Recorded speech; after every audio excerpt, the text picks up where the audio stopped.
আয় হায়, চমক দেখালেন বুবলি। রায়হান রাফির আগামী ঈদের সিনেমায় বুবলি, সাথে রয়েছেন নাজিবা তুষি এবং মারিয়া শান্ত।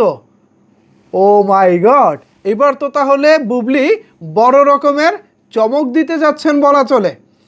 ভিউয়ার্স, যমুনা টেলিভিশন দেখেন এইটা কি নিউজ শেয়ার করেছে।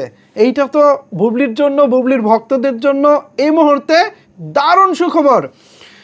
যমুনা টেলিভিশন এখানে শিরোনাম করেছে, রাফির ঈদ সিনেমায় বুবলি, সঙ্গে আছেন নাজিবা তুষি, মারিয়া শান্ত। মূল খবরে বলা হচ্ছে, আগেই জানা গিয়েছিল নারী প্রধান গল্পে ঈদের সিনেমা নির্মাণ করছেন রায়হান রাফি। তখন সিনেমাটিতে যুক্তি হন নাজিবা তুষি, আছেন মারিয়া শান্ত। এবার জানা গেল এ সিনেমায় অভিনয় করছেন শবনম বুবলি। টানের পর নতুন এই সিনেমায় ফিরছেন বুবলি। এছাড়া 4 ডিসেম্বর বুবলি শুটিংয়ে অংশ নেওয়ার কথা থাকলেও শুটিং শুরু করেছেন 5 ডিসেম্বর থেকে। এর আগে বুবলির অভিনয় গুঞ্জন উঠলেও তা নিশ্চিত হওয়া যায়নি। এবার গুঞ্জনের সত্যতা মিলেছে, যদিও এ বিষয়ে আনুষ্ঠানিকভাবে কিছু জানাননি শবনম বুবলি কিংবা রায়হান রাফি। তবে বিশ্বস্ত সূত্রে খবরটি নিশ্চিত হওয়া গেছে, সিনেমাটিতে অভিনয় দেখা যেতে পারে জাহিদ হাসান অথবা চঞ্চল চৌধুরীকেও। সিনেমার প্রাথমিক নাম প্রেসার কুকার। ঢাকায় পুরোদমে চলছে শুটিং। সব ঠিক থাকলে সিনেমাটি 2026 সালের ঈদ উল ফিতরে প্রেক্ষাগৃহে মুক্তি পাবে।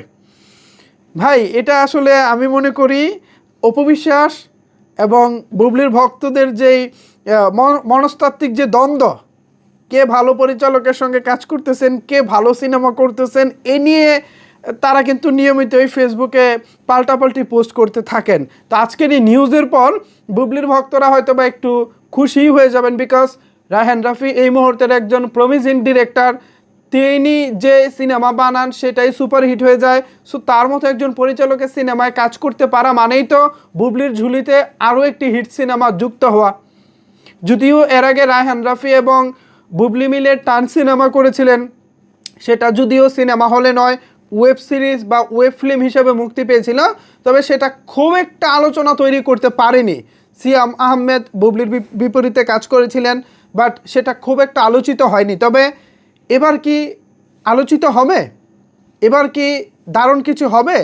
রায়হান রাফি নিশ্চয়ই গত রোজার ঈদের উৎসব সিনেমার সাফল্য দেখে, রোজার ঈদ না, ইনফ্যাক্ট মনে হয় কুরবানির ঈদে মুক্তি পেয়েছিল, উৎসব সিনেমার সাফল্য দেখেই নিশ্চয়ই নারী প্রধান গল্পে কাজ করার উৎসাহ পেয়েছেন তিনি।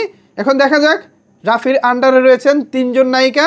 এই 3 নায়িকাকে দিয়ে রাফি কি পারবেন বড় কোনো হিট সিনেমা উপহার দিতে? সেটা হয়তো সময় বলে দেবে। সো ভিউয়ার্স, বুবলি আবারও আসছে বড় পর্দায় রায়হান রাফির পরিচালনায়। এ বিষয় নিয়ে আপনাদের মতামত কি জানাতে পারেন নিচের কমেন্টস বক্সে। ধন্যবাদ সবাইকে এতক্ষণ আমার সাথে থাকার জন্য।